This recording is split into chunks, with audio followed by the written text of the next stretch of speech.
پێشمەرگەیەن قەهرەمان ئەوێن کو بە دەستێ چەکدارên داعش هاتینە شەهیدکردن یا بوویە ئەگەرێک کۆڕێخرا و دەستگە و کەسایەتێن ناودار کۆمەک و ئالیکاریان بگەهینە کەس و کارên پێشمەرگەیەن شەهید دەستگەها ڕوانگەژی لەسەر دابەشکردنا ئالیکاریان بەردەوامە و بڕێ $1000 بەسەر خانەوادەیەن شەهیدên سنوورێ پارێزگا هەولێرێ و ناوچەیەن دەردۆراوێ دابەش کرد. ئەم کۆمەکانە بۆ تەواوی ئەم شەهیدانەیە کە لە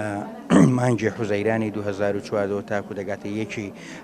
نیسانی 2015 لە بەرگری خاک و نیشتیمان دژ بە تیرۆریستان شەهید بوون و گیانی خۆیان کردووە تاخەبە دەستگای ڕوانگە لە ڕێگای چەند ساڵایشی پرۆژەیەکی جۆرا جۆرەوە لە مانگی ئادارەوە تاکو ئێستا کە توانیوێتی ئەم کۆمەکە کۆبکاتەوە بۆی کە بتوانانی هاوسۆزەیەکی خۆی هاوخەمیەکی خۆی بەرامبەر بم خانەوادانە پیشان بداتن. کەس و کارên پێشمەرگەهان سوپاسیا دەستگەها ڕوانگە دیکەن کو ببێت جوداهی کۆمەک و هەفکاریان دیگەهینیتە ماڵباتên پێشمەرگەیەن شەهید هەروەسا داخواز دکەن کەسێن سەرمایەدارên کوردستانê بەشدار بن ji bo kۆمەکردنا پێشمەرگەهان. دەستخۆشی لە دەستگای ڕوانگە دەکەم بۆ هەستا بەم کارە خێرخوازیەک کە بڕی $1000 بۆ هەر خانەوادەی شەهیدی شەڕی داعش ئامادە کردووە بەڕاستی جێگای ڕێز و سوپاسە ئێمە لێرە سوپاسیان دەکەنەوە ئایلێ شەهید کە هەرچی بکرێت بۆ شەهید بەڕاستی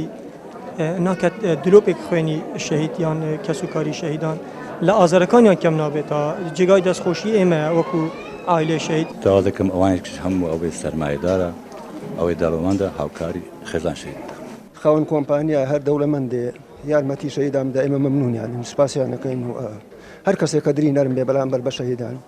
تەبیعی خوێنی شەهیدان خوێنێکی بەرزە لە هەموو چیاکان بەرزترە بە هیچ شتێ پڕ نابێتەوە مایەشی زۆر بەرزە. هەروەکو ئاشکرایەک و هێزên پێشمەرگەیەن کوردستانê bi dirêjiya 100 کیلومتران lê dijî çekdarên Daeş dê çeperên Berevaniyê dane û bergiriyê lê xaka Kurdistanê dikin û bûyne Sumbilê Berevaniyê lewma herçî ji bo pêşmergehan bêtekirin cihê destxweşî ye çûnkî eger ew nebin em di rewşeka ew li hîwsa qamgîrda najîn. Niha pêşmerge dê çeperên Berevaniyê dane û xaka Kurdistanê diparêzin lê dijî çekdarên Daeş û rêxira û kesayetiyên navdar jî ji bo alîkariya xanewadeyên pêşmergehan berdewam in. Dezgeha Rwange jî bo cara sêyê alîkarî gihandin kes û karên şehîdan. Fener Hesen, War TV, Hewlêr.